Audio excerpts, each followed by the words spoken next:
ನಾವು ಕಾಕ್ ಸ್ಟಾಲಲ್ಲಿ ಇಳ್ಕೋಬೇಕು ಅಂದ್ಕೊಂಡು ಇಳ್ಕೊಳಕ್ಕಾಗಿಲ್ಲ, ಯಾಕಂದರೆ ಅಲ್ಲಿ ಪೊಲೀಸ್ ಅವ್ರು ಕಾಟ. ಅದಕ್ಕಂತ 3:35 ಆಗ್ತಿದೆ. ಇವಾಗ ನಾವು ಟೀ ಕುಡಿತಾ ಇದ್ದೀವಿ. ಕೊಲಂಬೋ ಬಸ್ ಸ್ಟಾಪ್ ಹತ್ರ ಇರೋದು. ಕೊಲಂಬೋ ಬಸ್ ಸ್ಟಾಪಿಂದ ಇಲ್ಲಿ 12 ಕಿಲೋಮೀಟರ್ ಇರುತ್ತೆ. ಅಲ್ಲಿ ಬಿಟ್ಟಿಲ್ಲ ಹೋಗೋದಕ್ಕೆ. ಇಲ್ಲಿ ಫಾರೆಸ್ಟ್ ಆಫೀಸರ್ ಬೇರೆ ಇದ್ದಾರೆ, ಹೋಗೋಕ್ಕಾಗುತ್ತೆ ಇಲ್ಲ ಗೊತ್ತಿಲ್ಲ. ಇವಾಗ ನಾವು ಇಲ್ಲಿಂದ ಕೊಲಂಬೋ ಹತ್ರ ಇದ್ದೀವಿ. ನಾವು ಮೇಯ್ನಾಗಿ ಇಳಿಬೇಕಾಗಿದ್ದು ಬಂದ್ಬಿಟ್ಟು ದೂಧಸಾಗರ್ ಹತ್ರ ಇಳಿಬೇಕಾಯಿತು, ಯಾಕಂದರೆ ದೂಧಸಾಗರ್ ಹತ್ರ ಬಂದ್ಬಿಟ್ಟು ಫುಲ್ ಟೈಟ್ ಸೆಕ್ಯೂರಿಟಿ ಇತ್ತು, ಅದಕ್ಕಂತ ಇಲ್ಲಕ್ಕಾಗಿಲ್ಲ. ಇವಾಗ ಕೊಲಂಬೋ ಹತ್ರದಿಂದ ಬಂದ್ಬಿಟ್ಟು ಇಲ್ಲಿಂದ ಎಷ್ಟು ಕಿಲೋಮೀಟರ್ ಆಗುತ್ತೆ? 12 ಕಿಲೋಮೀಟರ್ ಆಗುತ್ತೆ. ಇವಾಗ ಇಲ್ಲಿಂದ ಬಂದ್ಬಿಟ್ಟು ನಾವೆಲ್ಲರೂ ಹೋಗ್ತಿರೋದು, ತುಂಬ ಜನ ಹೋಗ್ತಿದ್ದಾರೆ, ಬಟ್ ಬಿಡಲ್ಲ ಅಂತ ಇದ್ದಾರೆ. ನಾವು ಟ್ರೈ ಮಾಡ್ತೀವಿ ಆದಷ್ಟು ಹೋಗೋದಕ್ಕೆ. 3:35 ಆಗ್ತಿದೆ ಟೈಮ್ ತೋರಿಸಿದ್ರು ಎಷ್ಟಾಗ್ತಿದೆ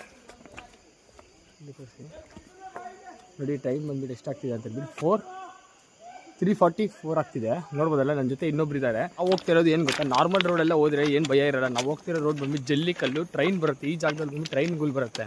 ಅಂಥ ಜಾಗದಲ್ಲಿ ಬಂದ್ಬಿಟ್ಟು ನಾವು ಇವಾಗ ಅಷ್ಟೊಂದು ಕಷ್ಟ ಬಿಟ್ಕೊಂಡು ದೂಧಸಾಗರ ನೋಡೋಕೆ ಹೋಗ್ತಿರೋದು. ಇದು ನಮ್ಮ ಪಕ್ಕದಲ್ಲಿದೆ ನೋಡಿ, ಅವ್ರ ಎಕ್ಸ್ಪೀರಿಯನ್ಸ್ ಯಾವ ಥರ ಅಂತ ಕೇಳೋಣ. ಯಾವ ಥರ ಇದೆ ಬ್ರೋ, ಇದರಲ್ಲಿ ನಡೀತಿದ್ರೆ ನಿಮಗೆ? ಇಲ್ಲಿ ಕರೆಕ್ಟಾಗಿ ರೋಡ್ ಎಲ್ಲ ಏನಿಲ್ಲ. ಇಲ್ಲಿ ರೈಲ್ವೆ ಟ್ರ್ಯಾಕ್ ಮೇಲೆ ಹೋಗ್ಬೇಕು, ಮತ್ತು ಜಲ್ಲಿಕಲ್ಲು ಸುಮಾರಿದೆ. ಅದು ಬರಬೇಕಂದ್ರೆ ಕಂಪಲ್ಸರಿ ಶೂ ಹಾಕೊಂಡು ಬರಬೇಕು.